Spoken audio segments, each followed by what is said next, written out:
High all government job aspirants welcome to my YouTube channel JN studies for government jobs. तो आज আমরা discuss করছি 3000 general science railway group D mock test number 63। আমরা দেখো প্রতিদিন 25 করে জেনারেল সায়েন্সের কোশ্চেন ডিসকাস করছি এবং এর আগে টোটাল 62 ক্লাস হয়েছে। যারা দেখোনি ভিডিও ডেসক্রিপশনে সবার প্রথমেই আমি প্লেলিস্ট দিয়ে রেখেছি।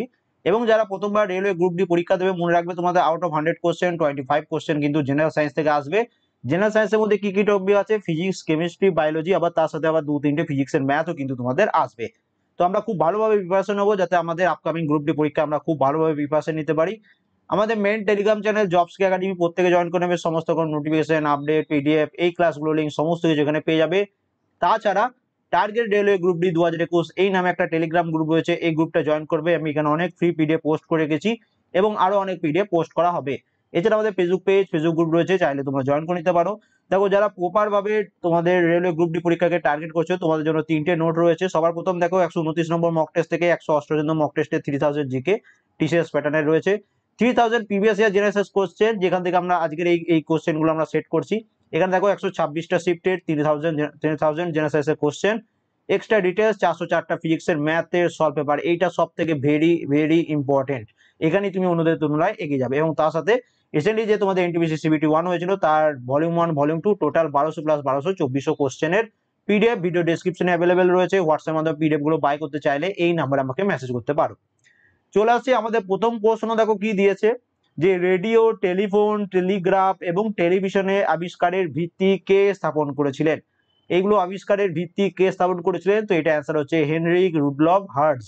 অপশন ডি হচ্ছে এখানে এটা সঠিক অ্যান্সার, যে হেনরিক রুডলফ হার্টজ তিনি একজন জার্মানি পদার্থবিজ্ঞানী যিনি প্রথম প্রত্যয়ন ভাবে তড়িৎ চুম্বকীয় তরঙ্গের অস্তিত্ব প্রমাণ করেন, যা জেমস ক্লার্ক ম্যাক্সওয়েলের আলোক তড়িৎ চুম্বকীয় তত্ত্ব দ্বারা অনুমান করা হয়।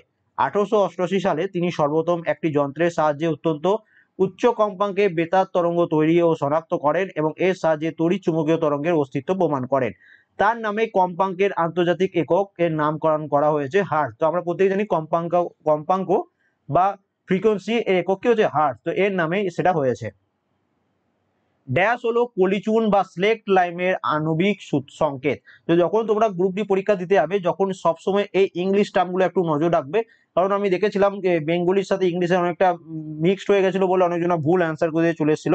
তো এইগুলো তোমরা একটু মনে রাখবে যে স্লেক্ট লাইমের আণবিক সংকেত হলো কি। তো এখানে আমাদের অ্যান্সার হচ্ছে CaOH2, অপশন ডি হচ্ছে এখানে সঠিক অ্যান্সার।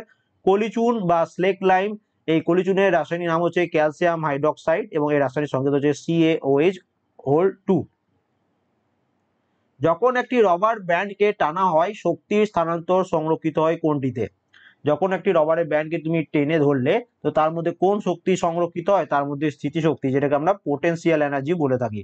তো খুবই সহজ প্রশ্ন, রিপিটেড প্রশ্ন, বহুবার পরীক্ষায় তোমাদের এসেছে। তরঙ্গ বেগ, তরঙ্গ বিস্তার, তরঙ্গ দৈর্ঘ্য এবং কম্পাঙ্ক, এই সবগুলোকে বলা হয় কি? এইগুলোকে তরঙ্গের বৈশিষ্ট্য বলা হয়, তরঙ্গের রাসায়নিক বৈশিষ্ট্য বলা হয়, উপাদান বা তরঙ্গের ফাংশন বলা হয়। তো এই সমস্তকে বলা হয় তরঙ্গের বৈশিষ্ট্য। অপশন এ হচ্ছে আমাদের এখানে সঠিক অ্যান্সার। নিম্নলিখিত যৌগগুলোর মধ্য থেকে অ্যালকোহলটিকে শনাক্ত করো। তো এগুলোর মধ্যে কোনটাকে আমরা অ্যালকোহল নামে চিনি বলো? তো অ্যান্সার কি হয়ে যাবে? অ্যান্সার হচ্ছে CH3OH। অপশন সি হচ্ছে এখানে এটার সঠিক অ্যান্সার। দেখো মিথানল, যেটাকে আমরা মিথাইল অ্যালকোহল বলি, তার সংকেত হচ্ছে CH3OH। তো এই সিম্পল জিনিস, এই তুমি যদি মিথাইল অ্যালকোহলের সংকেত না জানো তাহলে কিন্তু অ্যান্সার করতে পারবে না। নেক্সট চলে আসি, দেখো পরমাণুর কোন অংশটি বিদ্যুৎ প্রবাহ স্থাপিত করে? তো অ্যান্সার আমরা কি হবে? অ্যান্সার হচ্ছে ইলেকট্রন। ইলেকট্রন কি? অপশন ডি হচ্ছে এখানে সঠিক অ্যান্সার, যে বিদ্যুৎ প্রবাহ হচ্ছে আহিত কণা যেমন ইলেকট্রন অথবা আয়নের প্রবাহ যা কোনো তড়িৎ পরিবাহী বা শূন্যস্থানের মধ্যে দিয়ে প্রবাহিত হওয়া। একটি কার্ডিয়াক চক্র হলো কি? একটি কার্ডিয়াক চক্র বলতে কি বোঝায়? তো এটা বলতে বোঝায় যে হৃদয়ের সংকোচন এবং বিশ্রামের একটি চক্র। অপশন সি হচ্ছে এটার সঠিক অ্যান্সার। জলের একটি অ্যাসিড বা ক্ষারে দ্রবীভূত হওয়াকে কি বলা হয়? তো মনে রাখবে, এখানেও বলে রাখি তোমাদের ইংলিশ টার্মটা এখানে তোমরা একটু বেশি ভালোভাবে পড়বে। এখানে বলা হয় তাপবর্জি বিক্রিয়া বা এক্সোথার্মিক রিয়াকশন। এই ইংলিশ টার্মটা অবশ্যই তোমরা মনে রাখার চেষ্টা করো, এক্সোথার্মিক রিয়াকশন। মনে রাখবে যে জলে একটি অ্যাসিড বা ক্ষারে দ্রবীভূত করার প্রক্রিয়াটি অত্যন্ত এক্সোথার্মিক প্রক্রিয়া বা তাপবর্জি বিক্রিয়া। এখানে H+ এবং OH- আয়নগুলি উৎপাদনের কারণে প্রক্রিয়া চলাকালীন প্রচুর পরিমাণে তাপ বিকশিত হয়। যদি কোনো বস্তু টি সেকেন্ডে আর ব্যাসার্ধ বিশিষ্ট কোনো গোলাকার বস্তুর চারপাশে ঘোরে তবে বস্তুর গতি ভি কে বলা হয় কি? এইটা জাস্ট একটা ফর্মুলা, কি বলা হয় সেটাকে, 2πr/t। অপশন সি হচ্ছে আমাদের এখানে সঠিক অ্যান্সার, এবং এই প্রশ্নটা বহুবার বিভিন্ন পরীক্ষায় রিপিট হয়েছে। ড্যাশ হলো বিদ্যুতের সুপরিবাহী, বলো। খুবই সহজ প্রশ্ন, তোমরা প্রত্যেকে পারবে। অ্যান্সার হয়ে যাচ্ছে আমাদের গ্রাফাইট। অপশন সি হচ্ছে এখানে এটা সঠিক অ্যান্সার, যে গ্রাফাইট হলো বিদ্যুতের সুপরিবাহী। এখানে মনে রাখবে যে বস্তুর মধ্যে দিয়ে বিদ্যুৎ সহজেই প্রবাহিত হতে পারে বা চলাচল করতে পারে তাকে বলা হয় সুপরিবাহী। এক্সাম্পল কি, লোহা, তামা, রূপা, সোনা ইত্যাদি। এর সাথে আর একটা মনে রাখো, অর্ধপরিবাহী কাকে বলছে, তো যে বস্তুর মধ্যে দিয়ে নির্ধারিত মাত্রায় বিদ্যুৎ প্রবাহিত হতে পারে তাকে বলা হয় অর্ধপরিবাহী। এক্সাম্পল কি, সিলিকন, জার্মেনিয়াম। এবং এর সাথে মনে রাখবে অন্তরক, ইনসুলেটর কাকে বলছে, তো যে বস্তুর মধ্যে দিয়ে বিদ্যুৎ প্রবাহিত হতে পারে না তাকে অন্তরক বা কুপরিবাহী বলা হয়, যেমন কাঠ, প্লাস্টিক, কাগজ ইত্যাদি। এবং অতি পরিবাহী যেটা যেটা সুপার কন্ডাক্টর বলা হয়, সেটা এক বিশেষ প্রকারের পরিবাহী যার রোধ শূন্য হয়ে থাকে। একটি ধাতব অক্সাইড মানে মেটালিক অক্সাইড এবং একটি অ্যাসিডের মধ্যে সাধারণ প্রতিক্রিয়ায় কি উৎপন্ন হয়, বলো। একটি ধাতব অক্সাইডের সাথে যখন একটা অ্যাসিডের বিক্রিয়া হয় তখন তৈরি হয় লবণ এবং জল। তো অপশন ডি হচ্ছে এটা সঠিক অ্যান্সার, যখন অ্যাসিড ধাতব অক্সাইডের সাথে বিক্রিয়া করে তখন লবণ এবং জল উৎপন্ন হয়। বিদ্যুৎ প্রবাহ পরিমাপ করা যন্ত্রের নাম কি? এই যে কোন যন্ত্রের সাহায্যে কি মাপা হয়, এটা একটা ভেরি ভেরি ইম্পর্টেন্ট প্রশ্ন, এই টপিক থেকে বারবার প্রশ্ন আসে। তো বলো এখানে কি অ্যান্সার হবে, যে বিদ্যুৎ প্রবাহ পরিমাপ করা হয় যে যন্ত্রের সাহায্যে সেটা হচ্ছে অ্যামমিটার। অপশন সি হচ্ছে এখানে এটা সঠিক অ্যান্সার। এবং এর সাথে মনে রাখবে যে যন্ত্রের সাহায্যে বর্তনীতে তড়িৎ প্রবাহের উপস্থিতি এবং পরিমাণ নির্ণয় করা হয় তাকে গ্যালভানোমিটার বলে। এটিপির প্রান্তিক ফসফেট সংযোগ যখন জল ব্যবহার করে ভেঙে দেওয়া হয় তখন ড্যাশ কিলোজুল পার মোলের সমান শক্তি নির্গত হয়। তো এইগুলো একটু তোমাদের হাই লেভেল প্রশ্ন, পরীক্ষা যদি এই টাইপের প্রশ্ন না পারো অবশ্যই অ্যাটেন্ড করবে না, আন্দাজে তো একদম অ্যান্সার করতেই যাবে না। তো কি বলেছে দেখো, এটিপির প্রান্তিক ফসফেট সংযোগে যখন জল ব্যবহার করে ভেঙে দেওয়া হয় তখন এর মধ্য থেকে 30.5 কিলোজুল পার মোল সমান শক্তি নির্গত হয়। বায়ুর মধ্যে শব্দ তরঙ্গ ড্যাশ হয়, তো শব্দ তরঙ্গকে কেমন ধরনের তরঙ্গ বলা হয়, আমরা প্রত্যেকে জানি যে শব্দ তরঙ্গকে বলা হয় অনুদৈর্ঘ্য তরঙ্গ। তো অপশন ডি হচ্ছে আমাদের সঠিক অ্যান্সার। এবং এই প্রশ্নটাও কিন্তু ভেরি ভেরি ইম্পর্টেন্ট, কারণ বহুবার বিভিন্ন পরীক্ষায় এই প্রশ্নটি রিপিট হয়েছে। এইটা দেখি কে অ্যান্সার করতে পারে, নিচের কোনটি সঠিকভাবে মেলানো নেই। তো রক্তের পিএইচ এর মাত্রা 7.4, এটা আমরা প্রত্যেকে জানি। মিল্ক বা দুধের পিএইচ এর মাত্রা 6.6, দেখো এই যে ইমেজটা দেখতে পাচ্ছ এখানে মিল্ক দেখতে পাচ্ছ 6 এর ঘরেই রয়েছে, তো 6.6 এটা এই ঘরের কাছাকাছি রয়েছে, এটা অ্যান্সার হয়ে যাচ্ছে। ভিনিগারের পিএইচ হচ্ছে 2.2, তো এই ভিনিগার কোথায় রয়েছে, এখানে 2 এর কাছাকাছি, এখানে ভিনিগার দেওয়া নেই ঠিক। তো এখানেও এটাও সঠিক যে ভিনিগারের পিএইচ 2.2, কিন্তু দেখো বিশুদ্ধ জল বা পিওর ওয়াটার এর পিএইচ মাত্রা 7.5, এটা নয়, পিওর ওয়াটারের তোমাদের পিএইচ ভ্যালু হচ্ছে 7।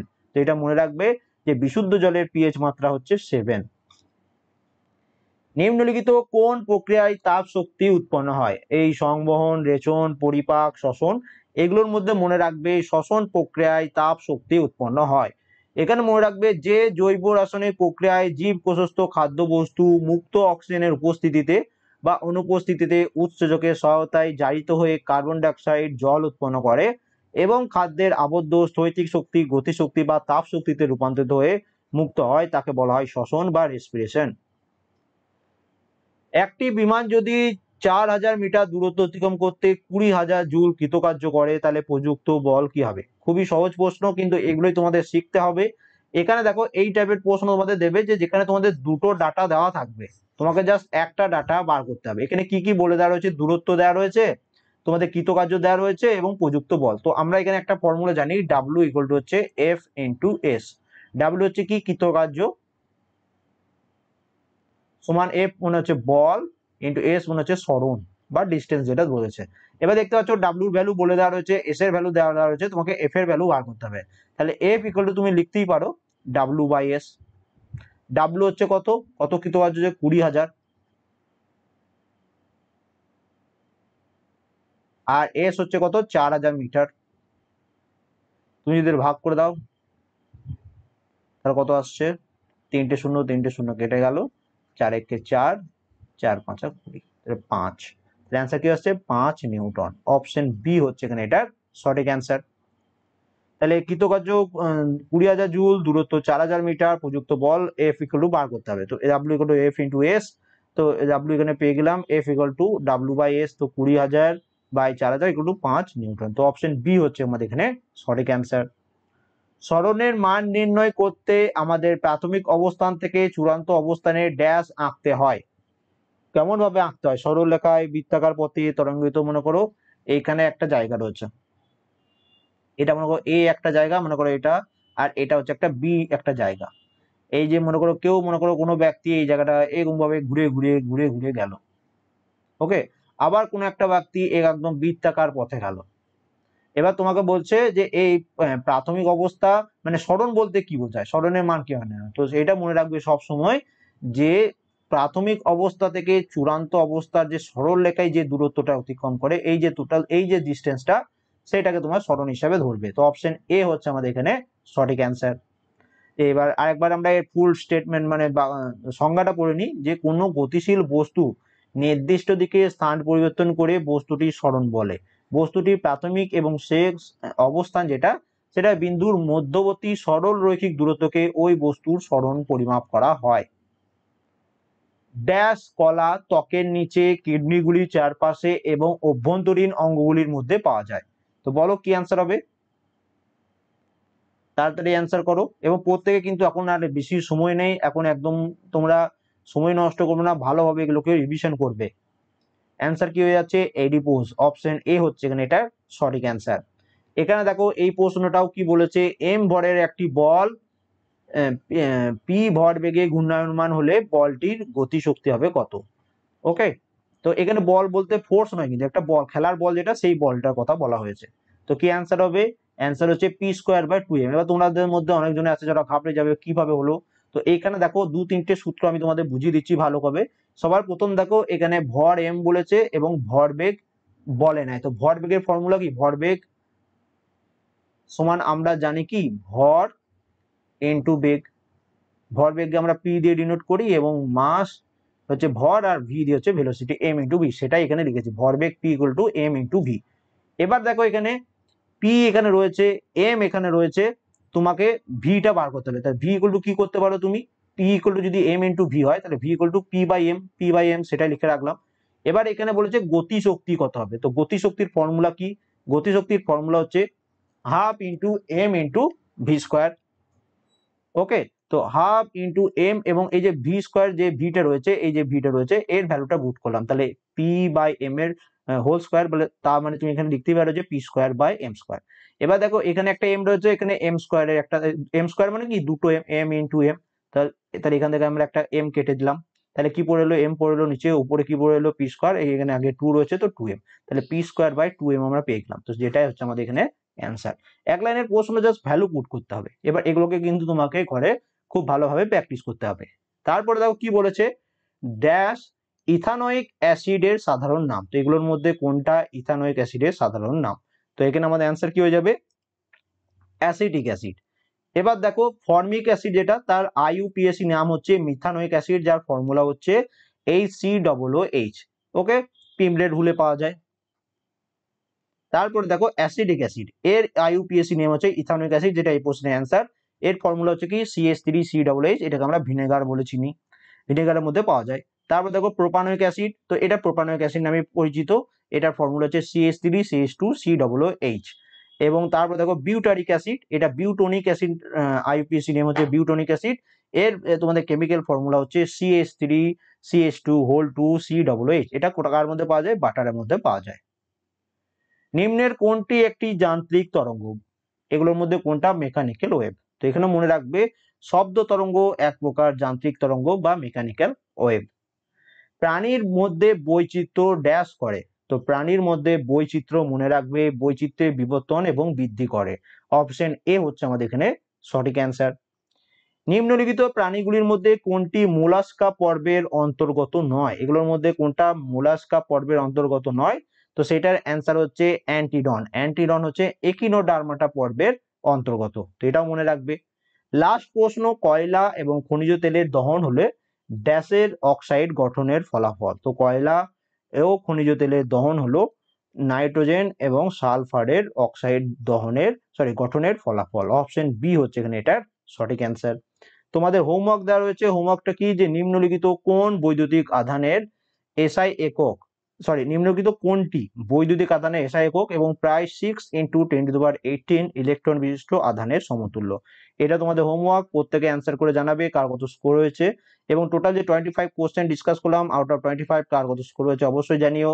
ভিডিও ভালো লাগলে একটা লাইক করে দিও, চ্যানেলে নতুন তাহলে সাবস্ক্রাইব করে নিও, বন্ধুর সাথে অবশ্যই শেয়ার করে দিও, এবং তোমাদের জন্য এই স্টাডি মেটেরিয়াল গুলো রয়েছে, পরীক্ষার আগে ভালোভাবে কমপ্লিট করে যেও। আশা করছি আউট অফ তোমাদের দেখো জিকে জেনারেল সায়েন্স মিলে 45 থাকবে, তো আশা করছি এগুলো যদি পুরোটা কমপ্লিট করে দিতে পেরেছো 30+ স্কোর তোমাদের হয়েই যাবে এখান থেকে। তো খুব ভালোভাবে পড়ো, প্রত্যেকটা প্লে লিস্ট ও ভিডিও ডিসক্রিপশনে পাবে, এবং হোয়াটসঅ্যাপের মাধ্যমে যদি কেউ নোটগুলো বাই করতে চাও এই নাম্বারে আমাকে হোয়াটসঅ্যাপে মেসেজ করতে পারো। And thank you for watching.